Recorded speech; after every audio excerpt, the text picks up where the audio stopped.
ನಮಸ್ಕಾರ, ನಾನು ಪಲ್ಲವಿ ಶಂಕರ್. ಇದು ಸ್ಕೂಪ್ ಕನ್ನಡ. ಡಿ.ಕೆ. ಶಿವಕುಮಾರ್ ಪ್ರಮಾಣ ವಚನಕ್ಕೂ ಮುನ್ನ ಮಾಜಿ ಪ್ರಧಾನಿ ಎಚ್.ಡಿ. ದೇವೇಗೌಡ ಹಾಗೂ ಮಾಜಿ ಮುಖ್ಯಮಂತ್ರಿ ಬಿ.ಎಸ್. ಯಡಿಯೂರಪ್ಪ ಅವರನ್ನು ಭೇಟಿ ಮಾಡಿದ್ದಾಯಿತು. ಸದ್ಯಕ್ಕೆ ರಾಜ್ಯ ರಾಜಕಾರಣದಲ್ಲಿ ಭಾರೀ ಚರ್ಚೆಗೆ ಕಾರಣ ಆಗ್ತಾ ಇರುವಂಥ ವಿಷಯ ಇದು. ಈಗ ಆಲ್ರೆಡಿ ಮುಖ್ಯಮಂತ್ರಿಯಾಗಿ ಡಿ.ಕೆ. ಶಿವಕುಮಾರ್ ಬಂದಿದ್ದಾರೆ, ರಾಜ್ಯವನ್ನು ಆಳ್ತಾ ಇದ್ದಾರೆ. ಇದರ ನಡುವೆ ಪ್ರಮಾಣ ವಚನಕ್ಕೂ ಮುನ್ನ ಈ ಇಬ್ಬರ ನಾಯಕರನ್ನ ಭೇಟಿ ಮಾಡೋದಕ್ಕೆ ಏನು ಕಾರಣ ಅನ್ನುವಂಥ ಒಂದು ದೊಡ್ಡ ಕ್ಯಾಲ್ಕುಲೇಷನ್ಸ್ಗಳು ರಾಜಕೀಯ ವಲಯದಲ್ಲಿ ನಡೀತಾ ಇದೆ. ಇದು ಕೇವಲ ಆಶೀರ್ವಾದ ಪಡೆದಿದ್ದ ಅಥವಾ ಒಕ್ಕಲಿಗ ಲಿಂಗಾಯತ ಸಮೀಕರಣದ ದೊಡ್ಡ ರಾಜಕೀಯ ಆಟನ ಅನ್ನುವಂಥ ಪ್ರಶ್ನೆ ಈಗ ಎಲ್ಲರಲ್ಲಿ ಮನೆ ಮಾಡಿದೆ. ಒಂದು ಕಡೆ ಕಾಂಗ್ರೆಸ್ ಸರ್ಕಾರ ರಚನೆ ಸಜ್ಜಾಗ್ತಾ ಇದೆ, ಮತ್ತೊಂದು ಕಡೆ ಮುಖ್ಯಮಂತ್ರಿ ಪಟ್ಟವನ್ನು ಡಿ.ಕೆ. ಶಿವಕುಮಾರ್ ಅವರು ಅಲಂಕರಿಸಿದ್ದಾರೆ. ಈ ಸಮಯದಲ್ಲಿ ಡಿ.ಕೆ.ಶಿ 2 ಪ್ರಮುಖ ಸಮುದಾಯದ ಪ್ರಭಾವಿ ನಾಯಕರನ್ನ ಭೇಟಿಯಾಗಿದ್ದಾರೆ. ಕೇವಲ ಸೌಜನ್ಯ ಭೇಟಿಯಲ್ಲ ಅಂತ ಹೇಳಿ ರಾಜಕೀಯ ವಿಶ್ಲೇಷಕರು ತಿಳಿಸ್ತಾ ಇದ್ದಾರೆ.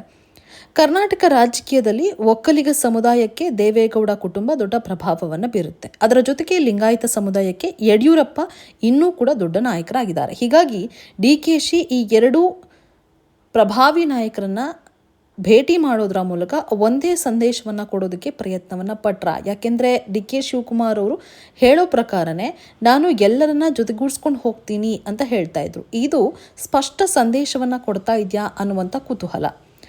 ಮೊದಲು ದೇವೇಗೌಡರ ಭೇಟಿಯ ಬಗ್ಗೆ ಮಾತನಾಡೋದಾದರೆ, ಡಿ.ಕೆ. ಶಿವಕುಮಾರ್ ಮತ್ತು ದೇವೇಗೌಡ ಕುಟುಂಬದ ನಡುವೆ ರಾಜಕೀಯವಾಗಿ ಅನೇಕ ಬಾರಿ ಘರ್ಷಣೆಗಳಾಗಿದೆ. ಹಳೆ ಮೈಸೂರು ಭಾಗದಲ್ಲಿ ಕಾಂಗ್ರೆಸ್ ಮತ್ತು ಜೆಡಿಎಸ್ ನೇರ ಎದುರಾಳಿಗಳು. ಆದರೆ ಡಿ.ಕೆ.ಶಿ ದೇವೇಗೌಡರನ್ನ ಭೇಟಿ ಮಾಡಿ ಆಶೀರ್ವಾದ ಪಡೆದು ಒಂದು ದೊಡ್ಡ ಸಂದೇಶವನ್ನಂತೂ ನೀಡಿದೆ. ಒಕ್ಕಲಿಗರ ಮತ ಬ್ಯಾಂಕ್ ಗಟ್ಟಿ ಮಾಡ್ಕೊಂಡ್ರ ಡಿ.ಕೆ. ಶಿವಕುಮಾರ್ ಅನ್ನುವಂಥ ಒಂದು ದೊಡ್ಡ ಕುತೂಹಲ. ಯಾಕೆಂದರೆ ಡಿ.ಕೆ.ಶಿ ಈಗ ಕಾಂಗ್ರೆಸ್ನ ಪ್ರಮುಖ ಒಕ್ಕಲಿಗ ಮುಖ, ಸಿಎಂ ಕೂಡ ಆಗಿದ್ದಾರೆ. ದೇವೇಗೌಡರ ನಂತರ ರಾಜ್ಯ ಮಟ್ಟದಲ್ಲಿ ಒಕ್ಕಲಿಗ ಸಮುದಾಯದ ಅತಿ ಪ್ರಭಾವಿ ನಾಯಕನಾಗಿ ಹೊರಹೊಮ್ಮೋದಕ್ಕೇನಾದರೂ ಪ್ರಯತ್ನಿಸ್ತಿದ್ದಾರಾ? ಇನ್ನು ಸಮುದಾಯದ ಒಳಗಿನ ವಿರೋಧ ಕಡಿಮೆ ಆಗಬೇಕು ಅನ್ನುವಂಥ ಸ್ಟ್ರಾಟಜಿನ ಡಿ.ಕೆ.ಶಿ ಎಲ್ಲರಿಗೂ ಒಪ್ಪಿಗೆಯ ನಾಯಕ ಅನ್ನುವಂಥ ಒಂದು ಸಂದೇಶವನ್ನೇನಾದರೂ ಕೊಟ್ಟಿದ್ದಾರಾ ಅನ್ನುವಂಥ ಕುತೂಹಲ.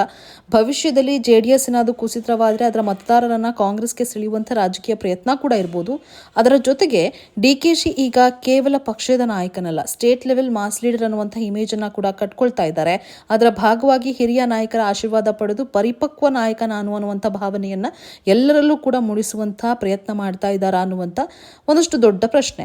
ಇದರ ಜೊತೆಗೆ ದೇವೇಗೌಡರು ಕೇಂದ್ರ ಸರ್ಕಾರದ ಜೊತೆಗೆ ಒಂದು ಒಳ್ಳೆಯ ಒಡನಾಟ ಇದೆ, ಅಲಯನ್ಸ್ ಇದೆ ಜೆಡಿಎಸ್ ಮತ್ತು ಬಿಜೆಪಿ. ಹೀಗಾಗಿ ನಾನು ದೇವೇಗೌಡರನ್ನ ಎದುರಾಕೊಂಡ್ರೆ ಮುಂದೆ ನಾನು ಸಿಎಂ ಏನು ಆಗಿದ್ದೀನಿ ಅದಕ್ಕೆ ಕೆಲವೊಂದು ಪ್ರಾಬ್ಲಮ್ಸ್ಗಳು ಕ್ರಿಯೇಟ್ ಆಗ್ಬೋದು ಅನ್ನುವಂಥ ಒಂದು ದೊಡ್ಡ ಪ್ರಶ್ನೆ. ಈಗ ಆಲ್ರೆಡಿ ನಿಮಗೆ ಗೊತ್ತಿರ್ಬೋದು, ಕುಮಾರಸ್ವಾಮಿ ಮತ್ತು ಡಿ.ಕೆ. ಶಿವಕುಮಾರ್ ಯಾವ ರೀತಿಯಾಗಿ ಎದುರಾಳಿಗಳು ಅಂತೇಳಿ ಪ್ರತಿದಿನವೂ ಕೂಡ ಒಂದಲ್ಲ ಒಂದು ರೀತಿಯಾಗಿ ಬೈಟನ್ನು ಕೊಟ್ಟು ಅವರ ಮೇಲೆ ಇವ್ರ ಮೇಲೆ ಅವರು ಸ್ಟೇಟ್ಮೆಂಟ್ಗಳನ್ನು ಕೊಡ್ತಾನೆ ಹೋಗ್ತಾ ಇದ್ದಾರೆ. ಇದೆಲ್ಲವನ್ನ ಸರಿ ಮಾಡೋದಕ್ಕೆ ಮೂಲ ಎಚ್.ಡಿ. ದೇವೇಗೌಡರೇ ಕಾರಣ ಅಂತ ಹೇಳಿ ಅವ್ರನ್ನ ಮೀಟ್ ಮಾಡಿದ್ರ ಅನ್ನುವಂಥ ಒಂದು ಕುತೂಹಲ. ಅದರ ಜೊತೆಗೆ ಒಕ್ಕಲಿಗ ಪ್ರಭಾವಿ ನಾಯಕ ಅನ್ನೋದಂತೂ ಸ್ಪಷ್ಟವಾಗಿ ಸಂದೇಶವನ್ನು ಕೊಡ್ತಾ ಇದ್ದಾರೆ. ಮತ್ತೊಂದು ಕಡೆ ಯಡಿಯೂರಪ್ಪ ಅವರ ಭೇಟಿ ಕೂಡ ಸಾಕಷ್ಟು ಗಮನ ಸೆಳೆದಿತ್ತು. ಯಾಕೆಂದರೆ ರಾಜಕೀಯವಾಗಿ ಡಿ.ಕೆ.ಶಿ ಮತ್ತು ಬಿಜೆಪಿ ನಡುವೆ ಸಾಕಷ್ಟು ಕಠಿಣ ಹೋರಾಟಗಳಿದೆ. ಇಡಿ, ಐಟಿ ದಾಳಿ ವಿಚಾರದಿಂದ ಹಿಡಿದು ಅನೇಕ ಆರೋಪ ಪ್ರತ್ಯಾರೋಪಗಳು ಕೂಡ ಬಿಜೆಪಿಯಲ್ಲಿ ನಡೀತಾನೆ ಇದೆ. ಆದರೂ ಡಿ.ಕೆ.ಶಿ ಯಡಿಯೂರಪ್ಪನನ್ನು ಭೇಟಿ ಮಾಡಿದ್ದು ಬಹಳ ದೊಡ್ಡ ರಾಜಕೀಯ ಸಂದೇಶವನ್ನಂತೂ ತಲುಪಿಸಿದ್ದಾರೆ. ನಾನೀಗ ಆಲ್ರೆಡಿ ಹೇಳಿದೆ, ಲಿಂಗಾಯತ ಸಮುದಾಯದ ಪ್ರಭಾವಿ ನಾಯಕ ಅಂತಂದ್ರೆ ಯಡಿಯೂರಪ್ಪ. ಹಾಗಾಗಿ ಕರ್ನಾಟಕದಲ್ಲಿ ಲಿಂಗಾಯತ ಸಮುದಾಯದ ಅತ್ಯಂತ ಪ್ರಭಾವಿ ನಾಯಕರನ್ನು ಮೀಟ್ ಮಾಡೋದ್ರ ಜೊತೆಗೆ ಲಿಂಗಾಯತ ಸಮುದಾಯದ ನಾಯಕರನ್ನು ನಾನು ಒಟ್ಟಾಗಿ ನಡೆಸ್ಕೊಂಡು ಹೋಗ್ತೀನಿ ಎನ್ನುವಂಥ ಸಂದೇಶವೋ, ವಿರೋಧ ಪಕ್ಷದ ನಾಯಕರಿಗೂ ಕೂಡ ಗೌರವವನ್ನು ಕೊಡ್ತೀನಿ ಎನ್ನುವಂಥ ಇಮೇಜನ್ನು ಕಟ್ಕೊಳ್ಳೋದಕ್ಕೆ ಮುಂದಾಗಿದ್ದಾರಾ?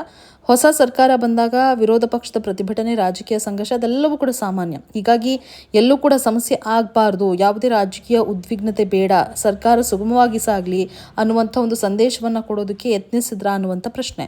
ಇನ್ನು ರಾಷ್ಟ್ರೀಯವಾಗಿ ನೋಡೋದಾದರೆ ಕಾಂಗ್ರೆಸ್ ನಾಯಕರು ಸಾಫ್ಟ್ ಪೊಲಿಟಿಕ್ಸ್ ಕಡೆ ಹೆಚ್ಚು ಒತ್ತನ್ನು ಕೊಡ್ತಾ ಇದ್ದಾರೆ. ಜನರಿಗೆ ಪಾಸಿಟಿವ್ ಆಗಿ ಇಮೇಜನ್ನು ಕೊಡಬೇಕಾಗುತ್ತೆ, ಮಧ್ಯಮದ ವರ್ಗದ ಮತದಾರರಿಗೂ ಕೂಡ ಇಷ್ಟ ಆಗಬೇಕಾಗುತ್ತೆ. ಹೀಗಾಗಿ ನಾನು ಎಲ್ಲರನ್ನ ಒಗ್ಗೂಡಿಸ್ಕೊಂಡು ಕೇವಲ ನಮ್ಮ ಪಕ್ಷ ಅಷ್ಟೇ ಅಲ್ಲ, ವಿರೋಧ ಪಕ್ಷದ ನಾಯಕರನ್ನ ಕೂಡ ಅದರಲ್ಲಿರುವಂಥ ಪ್ರಭಾವಿ ನಾಯಕರು ಹಿರಿಯರನ್ನ ನಾನು ಹೋಗಿ ಮಾತನಾಡಿಸಿದ್ರೆ ನಾನು ಒಂದು ಸಾಫ್ಟ್ ಪಾಲಿಟಿಕ್ಸ್ ನಡೆಸ್ತಾ ಇದ್ದಾರೆ ಅನ್ನುವಂಥ ಮಾಹಿತಿ ಜನರಿಗೆ ಬಿತ್ತುತ್ತೆ ಅನ್ನುವಂಥ ಒಂದು ದೊಡ್ಡ ಹೆಜ್ಜೆಯನ್ನು ಡಿ.ಕೆ. ಶಿವಕುಮಾರ್ ಅವರು ಇಟ್ಟಿರೋದು. ಇನ್ನು ಕರ್ನಾಟಕ ರಾಜಕೀಯದಲ್ಲಿ ಸಮುದಾಯ ರಾಜಕಾರಣ ಒಂದು ದೊಡ್ಡ ಪಾತ್ರವನ್ನು ನಿರ್ವಹಿಸುತ್ತೆ. ಯಾಕೆಂದರೆ ಒಕ್ಕಲಿಗ ಸಮುದಾಯ ಅಂತ ತೆಗೆದುಕೊಂಡ್ರೆ ಹಳೆಯ ಮೈಸೂರು ಭಾಗದಲ್ಲಿ ಸಾಕಷ್ಟು ಪ್ರಭಾವವನ್ನು ಬೀರಿದೆ.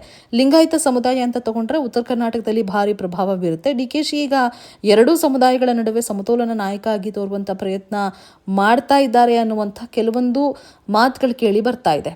ಇನ್ನು ಒಂದಷ್ಟು ಕ್ಯಾಲ್ಕುಲೇಷನ್ಸ್ಗಳನ್ನು ಕೂಡ ನಾವು ಮಾಡ್ತಾ ಹೋಗೋದಾದರೆ, ಒಕ್ಕಲಿಗ ಮತ ಬ್ಯಾಂಕ್ ತನ್ನತ್ತ ಸೆಳೆಯುವುದು ಕೂಡ DK ಶಿವಕುಮಾರ್ ಅವರ ಪ್ಲ್ಯಾನ್ ಆಗಿರ್ಬೋದು.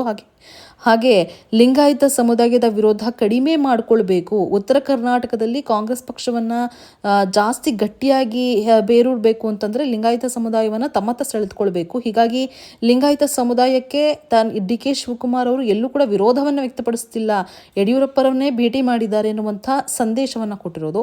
ಕಾಂಗ್ರೆಸ್ಗೆ ಎಲ್ಲ ಸಮುದಾಯಗಳ ಬೆಂಬಲ ಇದೆ ಅಂತ ಹೇಳಿ ಈ ಮೂಲಕ ತೋರಿಸುವಂಥ ಪ್ರಯತ್ನ ಆಗಿದೆ. ಇದು ಕೇವಲ ಭೇಟಿಯಲ್ಲ, ಭವಿಷ್ಯದ ಒಂದು ದೊಡ್ಡ ರಾಜಕೀಯದ ಸೂಕ್ಷ್ಮ ನಡೆ ಅಂದ್ರೂ ಕೂಡ ತಪ್ಪಾಗುವುದಿಲ್ಲ.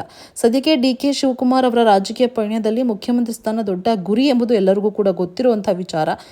ದೆಹಲಿಯಲ್ಲಿ ಹೈಕಮಾಂಡ್ ಜೊತೆ ಒಂದು ಒಳ್ಳೆ ಸಂಪರ್ಕ ಇಟ್ಕೋಬೇಕು, ರಾಜ್ಯದಲ್ಲಿ ಸಮುದಾಯದ ಸಮೀಕರಣ ಆಗಬೇಕು, ಹಿರಿಯ ನಾಯಕರ ಜೊತೆ ಉತ್ತಮ ಸಂಬಂಧ, ಎಲ್ಲವನ್ನ ಕೂಡ ಒಂದೇ ಸಮಯದಲ್ಲಿ ನಿರ್ವಹಿಸುವಂಥ ಒಂದು ದೊಡ್ಡ ಜವಾಬ್ದಾರಿ ಈಗ ಸದ್ಯಕ್ಕೆ DK ಶಿವಕುಮಾರ್ ಅವರಿಗೆ ಇದೆ.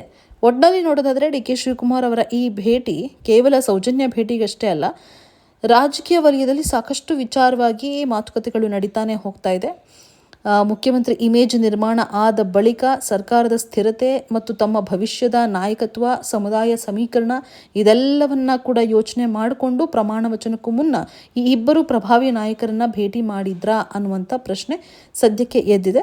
DKಶಿ ಈ ಭೇಟಿಗಳನ್ನು ರಾಜಕೀಯ ಲೆಕ್ಕಾಚಾರಕ್ಕಾಗಿ ಮಾಡಿದಾರಾ ಅಥವಾ ನಿಜವಾಗಿಯೂ ಹಿರಿಯ ನಾಯಕರ ಆಶೀರ್ವಾದಕ್ಕಾಗಿ ಮಾಡ್ತಿದ್ದಾರಾ ಅನ್ನೋದ್ರ ಬಗ್ಗೆ ನಿಮ್ಮ ಅಭಿಪ್ರಾಯವನ್ನು ಕಮೆಂಟ್ ಮೂಲಕ ತಿಳಿಸ್ಬೋದು. ನಮ್ಮ ಈ ಚಾನಲನ್ನು ಸಬ್ಸ್ಕ್ರೈಬ್ ಮಾಡಿಲ್ಲ ಅಂದರೆ ಕೂಡಲೇ ಸಬ್ಸ್ಕ್ರೈಬ್ ಮಾಡಿ, ಲೈಕ್ ಮಾಡಿ, ಶೇರ್ ಮಾಡಿ, ಹಾಗೆ ಫಾಲೋ ಮಾಡೋದನ್ನು ಮರಿಬೇಡಿ.